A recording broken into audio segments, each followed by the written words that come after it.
Hello बच्चों, कैसे हैं आप सब।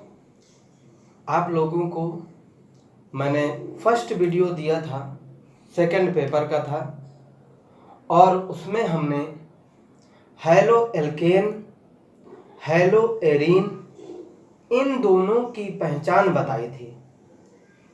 और हमने बोला था कि अब आगे इसके बारे में जानेंगे कि आखिर इनके बारे में, इनके मैकेनिज्म, इनकी रिएक्शंस और इनके बनाने की विधियां, इनके उपयोग, ये सारे डिस्कस करेंगे इस लेसन में।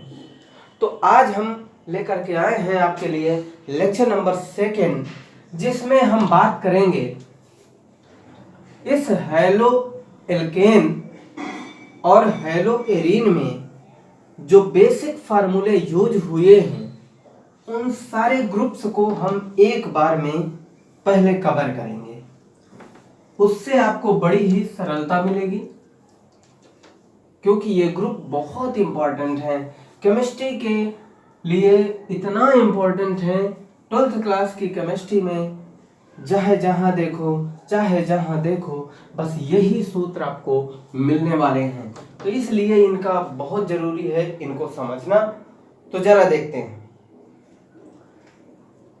हम आज ग्रुप का अध्ययन करेंगे, 12th क्लास के लिए है। अच्छा, second paper, okay, lecture number 2 होगा। हम ग्रुप के बारे में पढ़ेंगे, क्योंकि यहां पर हैलो एल्केन, हैलो एरीन शब्द जो आए थे, वो एल्केन और एरीन शब्द जो जुड़े हैं उसमें ग्रुप बताता है। तो जरा हम ग्रुप के बारे में थोड़ा सा अच्छे से जानते हैं। अच्छा, जैसे CH3, इस ग्रुप को आप बहुत अच्छे से जानते होंगे, मेथिल ग्रुप है, बहुत फेमस ग्रुप है। इतना फेमस कि आपको हर जगह मेथिल मिलेगा, ठीक है। तो मेथिल हो गया, इसको हम मेथिल कहेंगे, ठीक है। बताया भी था, कल भी बताया था, ओके। तो देखिए, अब 2 कार्बन वाले को बढ़ा दें तो C2H5, ये आपका एथिल हो जाता है। यानी कि आपको एल्केन से अगर एक हाइड्रोजन हम निकाल दें तो एल्किल बन जाता है।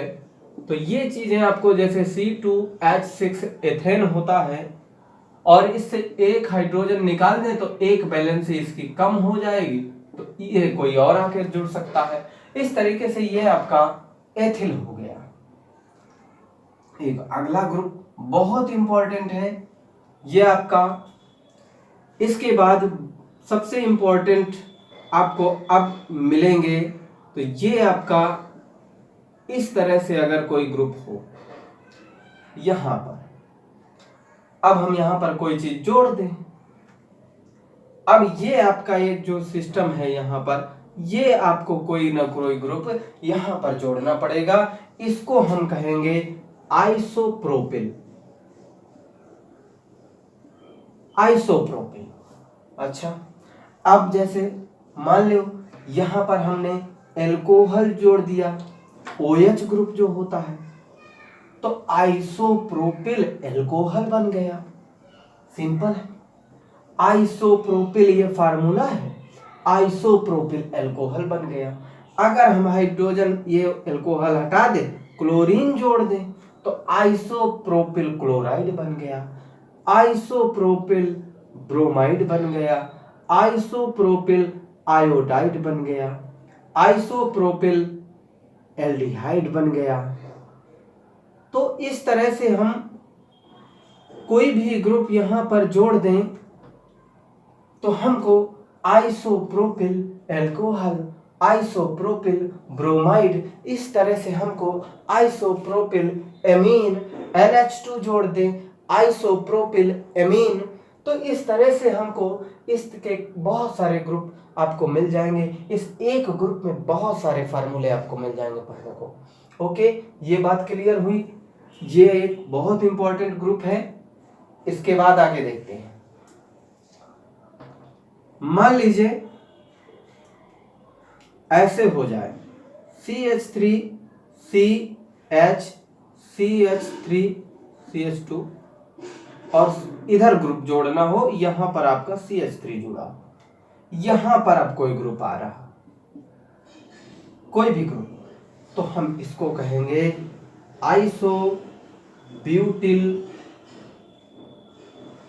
ब्यूटिल। आइसोब्यूटिल के आगे आप जो जोड़ दीजिए, जो मन करे आप जोड़ दीजिए। आइसोब्यूटिल हो गया, 1 2 3 और 4 कार्बन है तो आइसो यहां पर, और इसके बाद आइसो क्यों लग रहा है, जब किसी कार्बन के इधर भी एक कार्बन हो और इधर भी एक कार्बन हो, बस 2 ही कार्बन हो अगल बगल, तो हम उसको, उसमें अगर कोई ग्रुप जुड़ा है, यहाँ पर साइड चेन है, तो यहाँ पर एक आइसो ग्रुप हो गया ये, और आइसो ग्रुप के बाद यहाँ पर अगर कोई एल्कोहल जुड़ गया तो आइसोब्यूटिल एल्कोहल हो गया, आइसोब्यूटिल एल्कोहल। और देख लीजिए, और बहुत बड़े फेमस है आपके, बहुत इंपॉर्टेंट, केमिस्ट्री में हर जगह आने वाले हैं, फार्मूला बहुत जरूरी है। अगर हम कह दें कि यहां पर CH3 CH, इधर पे ग्रुप जोड़ दे CH2 CH3, यहां पर कोई ग्रुप जोड़ दे, तो देखिए यहां पर 4 कार्बन है, तो ये हो जाएगा आपका सेकेंडरी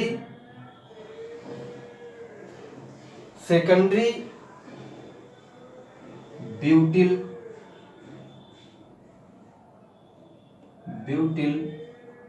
और आगे जो जोड़ दीजिए। मान लीजिए हमको यहाँ पर हैलोजन जोड़ना है कोई सा भी, तो ये हो जाएगा सेकेंडरी ब्यूटिल क्लोराइड। ये ग्रुप हो गए, ये कुछ खास नहीं है, पर ये आइसो वाला बहुत इंपॉर्टेंट है। इसके बाद जरा देखते हैं, अच्छे से ग्रुप को आप समझ लीजिए, क्योंकि ये सारे ग्रुप आपके कोर्स में हैं और इस लेसन में है, तो बहुत बड़ी समस्या बन जाएगी अगर आपको ग्रुप नहीं पहचानने में आएंगे। फिर आप टर्सरी ब्यूटिल सेकेंडरी ब्यूटिल हम लोग करते रह जाएंगे, आपको समझे में ना आएगा कि क्या है हो रहा है। इसलिए ग्रुप फेमस हैं, उन्हीं को इस लेसन में यूज किया गया है और उनको आपको सिखाया जा रहा है। अब मान लीजिए आपके पास कोई ऐसा फार्मूला दे दे, CH3 C CH3 CH3 ऐसे दे दे, तो एक कार्बन अन्य 3 ग्रुपों से साइड चेन से मेथिल से जुड़ा हुआ है, इसके टोटल 3 एल्किल समूह जुड़े हैं, हम इसको कह देंगे टर्सरी ब्यूटिल।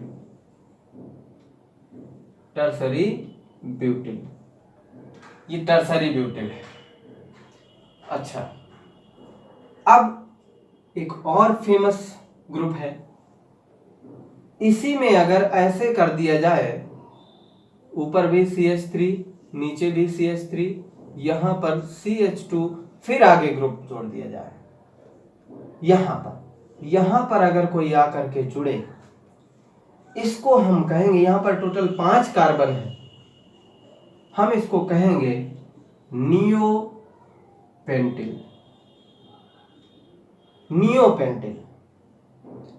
अब यहां पर अगर हम मान लीजिए कह दें एल्कोहल जोड़ दीजिए, अब एल्कोहल जोड़ दिया तो नियोपेंटिल एल्कोहल बन गया। हाइड्रोजन जोड़ दें, कोई क्लोरीन जोड़ दें तो नियोपेंटिल क्लोराइड बन गया। ओके, तो इस तरह से हम जोड़ करके कोई भी ग्रुप में लगा सकते हैं। अच्छा, ये तो ग्रुप हो गया। मान लीजिए आपसे कह दें कि भैया नियोपेंटिल एल्कोहल में अभिक्रिया कराइए इसकी। अब नियोपेंटिल का फार्मूला नहीं पता है, एल्कोहल का, नियोपेंटिल एल्कोहल का आपको फार्मूला नहीं पता है, तो रिएक्शन क्या कराओगे भाई? फार्मूला तो पता होना चाहिए। अब फार्मूला कैसे आएगा? आपको ग्रुप याद होना चाहिए। इस ग्रुप को हम CH3 C और ऊपर CH3 नीचे CH3, यानी कि इसमें एक कार्बन में 3 एल्किल समूह जुड़े हों, अलग अलग हों या सेम सेम हों। इसके बाद कार्बन CH2 और फिर इसके बाद अगले में आपका कोई सा भी ग्रुप जुड़ा हो, वो नियोपेंटिल 5 कार्बन है, नियोपेंटिल करके आएगा। अगर यहाँ पर OH जोड़ दें तो नियोपेंटिल एल्कोहल बन गया। अब आगे आप रिएक्शन कराएंगे, फिर से सोचेंगे कि किसकी रिएक्शन करानी। अब फार्मूला नहीं पता है तो क्या करोगे, सोचने वाली बात है। इसलिए ग्रुप अच्छे से याद होना चाहिए। और इम्पोर्टेंट देखिए जरा ग्रुप, और इम्पोर्टेंट, बहुत इम्पोर्टेंट ग्रुप आज डिस्कस कर रहे हैं, तो इनको जरा देख लीजिए। अच्छा, मान लीजिए कुछ इस तरह से हो,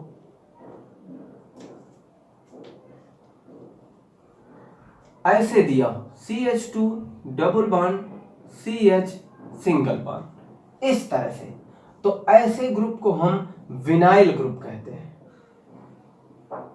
विनाइल ग्रुप है ये। इसी में अगर हम ऐसे कर दें CH2 double bond CH CH2, फिर ऐसे कर दें, देखिए इसमें कोई अंतर नहीं, सीधे CH2 और आकर के जुड़ रहा है। अब यहां पर कोई चूज जुड़े तो यहां पर जब जुड़ेगा तो वो एलिल कहलाएगा। ये आपका एलिल ग्रुप है, ये विनाइल ग्रुप है। यहां पर अगर हम क्लोरीन जोड़ दें तो विनाइल क्लोराइड हो जाएगा, अगर हम ब्रोमीन जोड़ दें तो विनाइल ब्रोमाइड हो जाएगा। तो इस तरह से हम ग्रुप को जोड़ सकते हैं। और देख लीजिए, मान लीजिए, अच्छा बहुत इंपॉर्टेंट ग्रुप है ये, इसको जरा समझिए। ये आपका बेंजीन है। बेंजीन में अगर CH2 ऐसे लगा करके फिर ऐसे ग्रुप जोड़ दिया जाए, कोई सा भी यहां पर जोड़ दिया जाए, ऐसे कोई सा भी, ये जो ग्रुप है ये बेंजिल ग्रुप है। बेंजिल ग्रुप है, इसको अच्छे से पहचान लीजिए, बेंजिल ग्रुप है। अब और जरा आगे बढ़ो, अगर हम इस बेंजिल में जरा देखिए एक हाइड्रोजन हटा दें, ठीक है, तो एक हाइड्रोजन जब हटा देंगे, मान लीजिए यहां पर जोड़ रहे हैं, CH2 था अभी तक और ऐसे था तो बेंजिल ग्रुप था। अब यहां पर एक H हटा देंगे तो इसका मतलब अब दो जगह से बैलेंस शो करेगा, और यहां पर जुड़ेगा अभी दो चीज, कोई इस कार्बन से हाइड्रोजन जुड़ा है, एक ठो जुड़ा है। अच्छे से समझिए पहले इसको, कार्बन के साथ CH2 जुड़ा था, अब फिर सिंगल बंधा ऐसे लगा था। इसका मतलब ये होता है कि ऐसे ये हाइड्रोजन इस कार्बन से दो ठो हाइड्रोजन सिंगल बंध के द्वारा जुड़े हैं और तीसरा कोई और आके जुड़ेगा। ये लिखा हुआ है CH2, तो यहां पर अगर कोई जुड़ता है तो ये बेंजिल ग्रुप हो जाएगा, बेंजिल क्लोराइड हो जाएगा, बेंजिल ब्रोमाइड हो जाएगा। तो अब यहां पर हम एक हाइड्रोजन और हटा दें तो यहां पर अब दो वैलेंसी कार्बन की तो चार होती हैं। इसका मतलब यहां पर देखिए दो ये हो गई, तीसरी ये और चौथी ये, चार हो गई। यहां पर अगर हम क्लोराइड जोड़ दें दो ठो, इस तरह से है हम लिख रहे हैं, ये आपकी बेंजीन रिंग हो गई और यहां पर CH बचा और यहां पर दो क्लोराइड जोड़ रहे हैं, तो ये हो जाएगा, ये आपका बेंजिल ग्रुप है। ये बेंजिल ग्रुप था, एक हाइड्रोजन हटा तो बेंजल ग्रुप बना। अब ये बेंजल ग्रुप है, बेंजल। अब इस बेंजल में डाइक्लोराइड जोड़ दें, डाइक्लोराइड, दो क्लोरीन जुड़े हैं तो डाइक्लोराइड हो गया, तो बेंजल डाइक्लोराइड या बेंजल क्लोराइड है। अब इसमें जरा और देखो, अगर इसका ये हाइड्रोजन भी हटा दें, अगर इसका ये हाइड्रोजन भी हटा दें तो जरा देखो कैसा बनेगा। ये बेंजीन रिंग हो गई, कार्बन हो गया। अब ये वैलेंसी हटेगी तो ये तीन जगह से ऐसे जुड़ेगा, ये आपका हो गया बेंजो ग्रुप। बेंजो ग्रुप ये बहुत फेमस है, बेंजो, बेंजल और बेंजिल बहुत जरूरी है, ये तीनों ग्रुप आपको ध्यान से समझना है। बेंजीन रिंग पर अगर CH2 के बाद कोई ग्रुप जुड़ा है तो ये आपका बेंजिल हो जाएगा, बेंजिल ग्रुप है ये। फिर ये आपका बेंजल ग्रुप है जिसमें एक हाइड्रोजन और कम हो गया तो 2 वैलेंसी खाली हो गई। इसका एक बहुत फेमस सूत्र है आपका बेंजल का, इसी में देखिए जरा, इसी बेंजल को ऐसे बेंजीन रिंग में बनाई, इसमें CH है, ठीक है, CH है, ये 2 बंध हैं ऐसे ऐसे सिंगल बंध, इधर को सिंगल बंध, इनको एक साथ कर दो और ऑक्सीजन जोड़ दो, ये आपका एल्डिहाइड है, CHO एल्डिहाइड, क्योंकि ये हाइड्रोजन आपका यहां पर कार्बन से सिंगल बंध के द्वारा जुड़ा है। तो ये तो आपका बेंजल्डिहाइड ग्रुप हो गया। तो ये आपका बेंजल था, एल्डिहाइड ग्रुप आपको मिला तो बेंजल्डिहाइड हो गया, बेंजल्डिहाइड, ये बेंजल्डिहाइड हो गया। इस बेंजो ग्रुप में आप देखिए जरा, 3 ठो क्लोरीन अगर हम जोड़ दें ऐसे तो बेंजल है, बेंजो है, तो बेंजो ट्राइक्लोराइड हो जाएगा, 3 ठो क्लोरीन हो जाएंगे, बेंजल ट्राइक्लोराइड हो जाएगा। ये बात क्लियर है? ये आपका फिर से देख लीजिए, समझ लीजिए अच्छे से। ये 10वां नंबर में अगर हम इस ग्रुप को देखें तो ये आपका CH2, ये आपका ग्रुप अगर ऐसा है तो ये बेंजिल है, ठीक है, बेंजिल है। अब अगर हम इसमें एक हाइड्रोजन और हटा दें तो CH बचेगा, 2 ग्रुप ऐसे आ जाएंगे, तो ये आपका बेंजल हो जाएगा, बेंजल हो गया, ये बेंजिल हो गया। और ये ऐसे अगर हम तीनों हाइड्रोजन इसके हटा दें तो कार्बन से 3 वैलेंसी कोई जुड़ेगी, तो ये आपका हो गया बेंजो। इनके एग्जाम्पल बहुत सिंपल से हैं और बहुत अच्छे हैं। ये अगर हम इसमें ऊपर वाले में अगर देख लीजिए, यहाँ पर CH2 है, Cl लगा दे तो बेंजिल है, बेंजिल क्लोराइड हो जाएगा, बेंजिल क्लोराइड हो जाएगा। अच्छा, इसमें जरा देखिए, ये आपका सिंपल सा है, इसके लिए देख लीजिए, डबल है, सिंगल बन 2 जगह से जुड़ने को बाकी है अभी कार्बन, तो एक H तो है ही है इसके साथ, और 2 जगह से ऑक्सीजन से जोड़ लेंगे तो ये आपका बेंजल्डिहाइड बनता है, क्योंकि ये बेंजल ग्रुप है।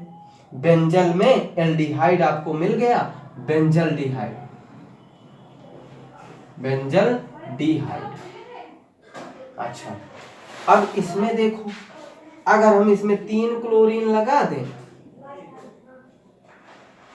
कार्बन के साथ 3 जगह से क्लोरीन जुड़ जाए तो बेंजल क्लोराइड हो जाएगा, बेंजो ट्राइक्लोराइड हो जाएगा, ट्राइक्लोराइड। इसका एक फेमस, जरा देखो, इसमें अगर हम ऐसे कर दें, ये कार्बन है, इस कार्बन से 2 बंध एक साथ ऐसे कर दें तो ऑक्सीजन जोड़ दें, और अभी इसकी एक बैलेंस जो 3 है, 3 में से 2 ये हो गए, इसको जरा ऐसे करो, 3 में से 2 ये हो गए और एक तीसरा आपका ये हो गए, इसमें OH ग्रुप जोड़ दिया जाए तो ये आपका COOH ग्रुप हो जाता है, जो कि ओइक एसिड होता है इस बेंजो में। तो बेंजो में जब ओइक एसिड जोड़ देंगे तो बेंजो में ओइक एसिड जब जोड़ेंगे तो बेंजोइक एसिड हो जाएगा, ये आपका बेंजोइक एसिड हो गया है। तो इस तरह से बहुत इंपॉर्टेंट ग्रुप है ये बेंजो, बेंजल, बेंजिल। और ये आपका एलिल ग्रुप है, ये आपका बिनाइल ग्रुप है। बहुत यूज होने वाले हैं इस लेसन में, हर जगह यूज होना है, ये समझ लीजिए, आपको हर जगह यूज होगा। एक एक फार्मूले को आप अच्छे से अगर ये ग्रुप समझ गए तो फार्मूले के नाम लिखने में कोई भी समस्या नहीं आएगी, कहीं पर भी कोई दिक्कत नहीं आएगी। ग्रुप नहीं पता है, नाम में समस्या, रिएक्शन में समस्या, समस्या, इसलिए आपको ये ग्रुप तैयार कर लेना है, पूरी केमिस्ट्री में यूज होंगे, इसलिए आप अच्छे से इनको क्लियर कर लीजिए, इसके बाद हम आगे बढ़ेंगे। ठीक है, तो तब तक के लिए नेक्स्ट वीडियो में मिलते हैं। थैंक यू, धन्यवाद। आगे बढ़ते रहें और आगे बढ़ते